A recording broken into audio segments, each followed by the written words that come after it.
Halo sob, assalamualaikum warahmatullahi wabarakatuh. Kali ini kita akan berbincang-bincang atau ngobrol tentang masalah komputer ya. Kita akan membahas sejarahnya, kemudian perkembangannya sampai dengan komputer yang ada saat ini. Oke, tonton terus ya guys. Di video kali ini saya tidak akan membuat sebuah video dokumenter ya. Saya akan membuat sebuah video tentang pemahaman atau penjelasan singkat. Jadi mempermudah kita untuk memahami tentang sejarah komputer itu sendiri. Oke, semoga apa yang saya bagikan ini bermanfaat untuk kita semua. Sama-sama belajar ya guys. Sejarah singkat komputernya. Kemudian yang pertama kita adalah mengetahui tentang komputer atau pengertian komputer itu sendiri. Komputer itu secara bahasa itu artinya berasal dari kata compute atau to compute yang artinya menghitung ya. Jadi komputer itu aslinya adalah sebuah alat hitung ya. Sebuah alat hitung yang pada tahun 1646 itu adalah menggambarkan orang yang pekerjaannya melakukan perhitungan aritmatika. Awalnya ya pada tahun 1646, lalu kemudian pada tahun 1897 itu lebih dialihkan kepada alat yang melakukan perhitungan itu sendiri. Jadi komputer itu masuknya lebih ke alat ya, bukan orang yang melakukan perhitungan. Kalau pada zaman dulu pertama kali kata komputer itu dipakai, orang yang melakukan perhitungan itu disebut komputer. Tapi kalau sekarang alat untuk melakukan perhitungan itu dinamakan komputer. Kemudian komputer itu adalah alat yang dipakai untuk mengolah data menurut prosedur yang telah dirumuskan. Jadi komputer itu hanya bekerja sesuai dengan apa yang kita perintahkan, apa yang kita input kepada dia. Misalkan dia untuk memproses penjumlahan, maka dia akan melakukan penjumlahan. Jadi kita sebagai kontrolnya, sebagai yang mengatur daripada pekerjaan dari si komputer itu sendiri. Nah, berbeda dengan komputer yang ada pada saat zaman sekarang ya. Kalau zaman dulu komputer itu pertama kali dibuat adalah untuk melakukan perhitungan aritmatika atau melakukan perhitungan-perhitungan yang bersifat matematika. Kemudian sekarang saat ini komputer itu lebih ke ya banyak fungsi. Misalkan kita untuk komunikasi bisa, untuk editing video bisa, untuk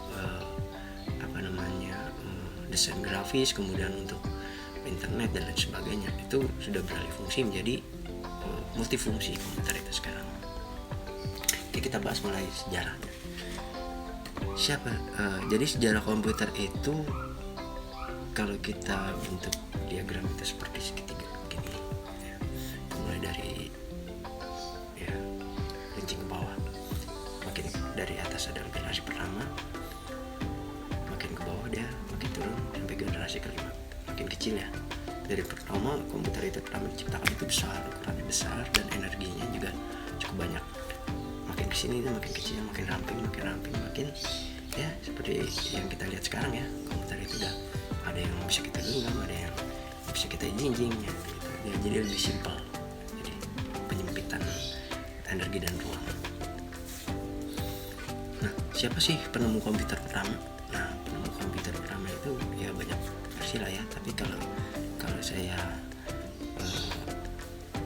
saya teliti, kemudian saya coba cari-cari informasi, ternyata bapak komputer itu adalah si Charles Babbage. Charles Babbage ini adalah seorang ilmuwan Inggris ya.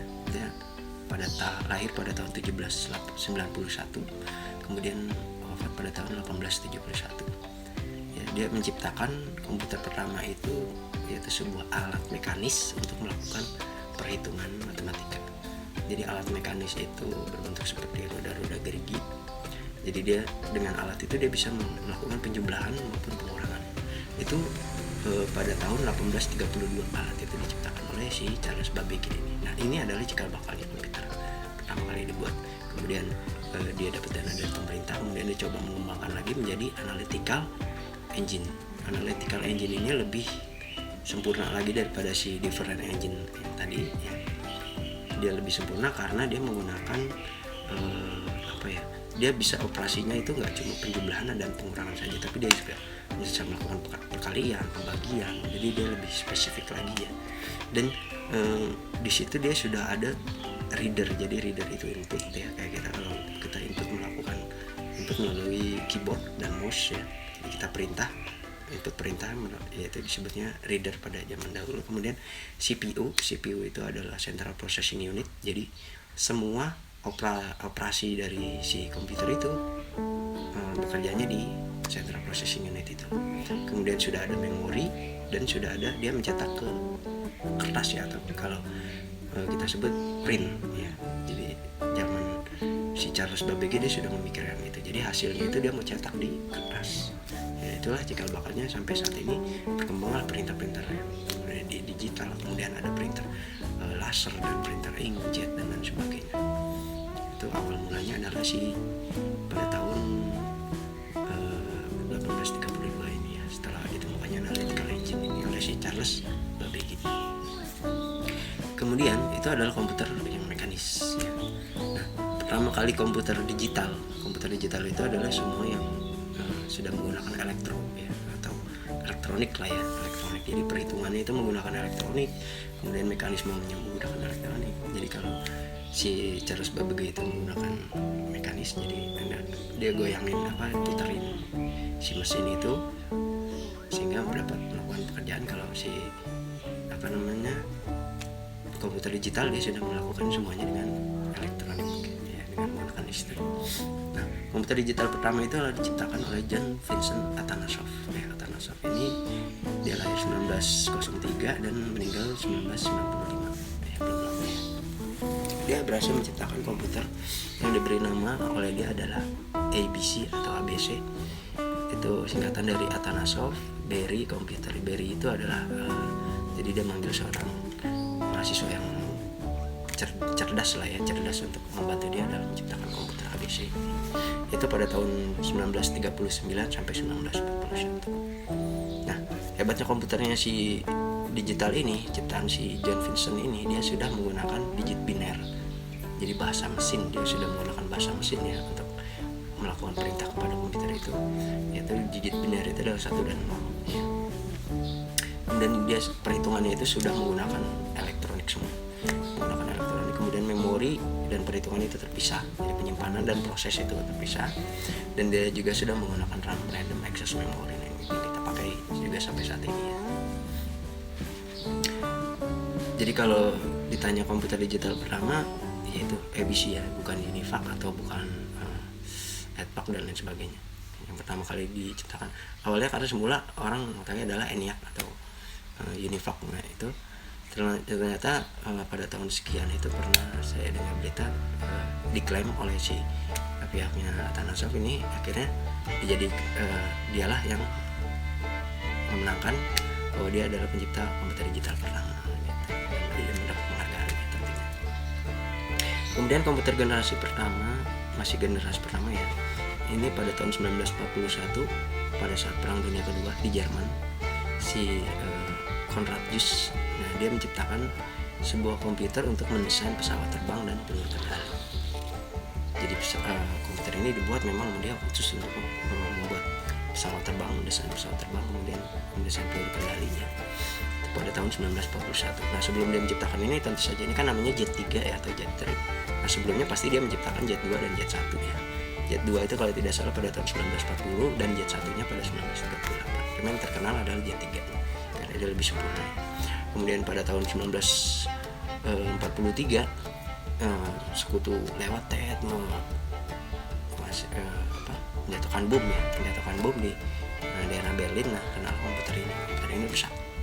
Komputer itu kemudian direkonstruksi ulang, dibuat lagi, tapi tidak untuk dipakai, untuk disimpan ya, karena komputernya akan teknologinya sudah berkembang, lanjut terus. Nah kemudian itu di Jerman, kemudian di Amerika pada saat yang bersamaan juga di Amerika menciptakan komputer Mark 1 atau Mark 1 ya. Itu si Howard Aiken dengan IBM dia bekerja sama, dia menciptakan komputer Mark 1 yang awalnya itu dibuat untuk angkatan lautnya Amerika, US Navy ya. Nah panjangnya itu kurang lebih setengah lapangan sepak bola. Terus rentang kabelnya itu dia pakai itu 500 mil, dan prosesnya itu masih sangat lambat ya, karena mungkin besarnya alat itu sehingga dia processingnya dari sana ke sini muter. Dia dapat melakukan satu kali perhitungan itu dalam 3 sampai 5 detik. Bayangin kita mengetik 1 tambah 1, tunggu dulu 3 detik, tunggu dulu 5 detik, baru keluar hasilnya. Masih sangat lambat ya. Kemudian dikembangkan lagi oleh John Presper Exert dan John Macaulay, itu masih di Amerika. Dia menciptakan komputer yang lebih hebat lagi daripada si Mark I tadi, yaitu komputer ENIAC pada tahun 1943. Nah, ENIAC ini dia mampu bekerja 1000 kali lebih cepat daripada Mark I. Ya, kalau tadi Mark I 3 sampai 5 detik, dia 1000 kali lebih cepat. Ya, jadi perhitungannya lebih cepat. Kemudian tapi namanya komputer waktu itu ya, dia masih menggunakan ruangan sangat besar untuk menciptakan komputer itu. Dia pakai 18.000 tabung vakum. Ya, tabung vakum itu. Kemudian dia pakai juga sekian 70.000 resistor, kemudian ada 5 juta titik solder, dan daya yang digunakan adalah 160 kW. Jadi masih besar sekali ruangan untuk komputer itu ya. Sini saya cantumin juga gambarnya. Nah, setelah itu baru lahirlah si komputer EDVAC, UNIVAC. Nah, komputer UNIVAC inilah yang jadi komputer komersial pertama pada generasi pertama ya. Komputer komersial pertama nih buatan Amerika ya. Jadi pada saat generasi pertama sudah ada komputer itu dikomersilkan, cuman masih dalam lingkup tertentu lah ya, taruhlah hanya paling ke satu university atau satu instansi, karena komputer itu besar, susah untuk ketika dibawanya perakitan ulang lagi di sana itu pasti memungkinkan terjadinya kesalahan. Makanya kayaknya waktu itu sempat kurang berkembang. Next, kita lanjut ke generasi kedua ya. Generasi kedua adalah tahun 1948. Jadi mulai ditemukannya transistor. Transistor itu sebagai pengganti vakum. Kalau tadi kita pakai tabung vakum, ya sekarang kita ganti dengan transistor. Jadi transistor itu udah mulai masuk di televisi, radio, dan komputer. Kemudian munculnya bahasa rakitan. Jadi bahasa rakitan itu bahasa yang lebih manusiawi lah bagi kita mengerti ya, karena bahasa itu biasanya berupa kalimat-kalimat singkatan-singkatan yang perintah-perintah yang lebih kita mengerti ya, dalam bahasa Latin atau bahasa Inggris atau lain sebagainya, daripada bahasa mesin. Bahasa mesin itu kan cuma ada 1 sama 0 ya, bahasa biner itu cuma ada 1 sama 0, tapi kalau bahasa rakitan dia sudah lebih ke bahasa manusia. Jadi nah, salah satu contohnya di sana yang ada adalah COBOL dan Fortran, itu udah mulai muncul. Nah, dari situlah mulai berkembang peranti-peranti lunak ya, atau kita sebut software itu mulai berkembang, dan programmer itu udah mulai ada karena komputer itu lebih mudah untuk diprogram pada saat itu karena sudah adanya bahasa rakitan itu sendiri. Komputer juga udah mulai berjalan, kayak bisa mencetak faktur, kemudian desain produk, menghitung gaji. Jadi udah kayak komputer kantoran saat ini lah. Itu pada salah satu contohnya adalah IBM 1401, itu pada tahun 1965. Kita lanjut ke generasi ketiga. Nah, generasi ketiga pada tahun 1958, itu si Jack Kilby. Jack Kilby dia berhasil menciptakan IC atau sirkuit terpadu ya. Itu dia seorang insinyur dari Texas Instruments. IC ini jadi menggantikan transistor, karena transistor itu walaupun kecil tapi dia menghasilkan panas. Nah, panas ini ketika berlebihan khawatir akan merusak komponen lain. Makanya si Jack Kilby ini melakukan penelitian sehingga dia berhasil menciptakan sebuah sirkuit terpadu atau IC dengan menggunakan batu pualam ya. Nah, para ilmuwan yang selanjutnya pun akan berhasil akhirnya melakukan inovasi sampai berhasil memasukkan lebih dari satu komponen atau beberapa komponen sekaligus ke dalam satu sirkuit, satu chip tunggal ya, satu chip tunggal itu yang disebut dengan semikonduktor. Nah, pada generasi ketiga inilah muncullah sistem operasi atau operating system atau yang kita kenal. Nah, contohnya saat ini yang ada ya, ada Windows ya, ada Linux, ada kemudian ada kalau dia HP Android, kemudian iOS. Nah, itu operating system. Jadi operating system itu induk. Jadi semua program itu semua berada di dalam operating system ya. Jadi operating system ini yang mengatur kinerja dari memori komputer dan lain sebagainya, sehingga semua program-program ini dapat berjalan secara bersamaan atau simultan ya. Jadi induk dari si program dari komputer itu adalah operating system, baru di dalamnya ada program-program kayak Windows. Kita punya Windows, itu adalah operating system, kemudian software di dalamnya itu ada Microsoft Word, ada Winamp dan lain sebagainya, untuk menyetel video, untuk mengedit data, dokumen atau lain sebagainya, untuk mencetak, kemudian untuk internet dan lain sebagainya, itu ada dalam satu operating system. Oke, paham ya? Next kita lanjut ke jadi itu pada generasi ketiga itu udah mulai ada operating system. Nah, generasi keempat ini adalah pada tahun 1881 IBM mulai memperkenalkan personal computer. Jadi komputer yang sudah bisa digunakan oleh sendiri ya, baik itu di rumah maupun di kantor maupun di sekolah. Jadi komputer yang sudah lebih simple, kemudian ditaruh di atas meja, ya kita bisa mulai mengetik seperti itu. Itu pada tahun 1881 yaitu IBM. Nah, selanjutnya dari personal computer itu atau PC itu berkembang sampai ada yang sekarang kita bawa di tas ya, atau laptop ya.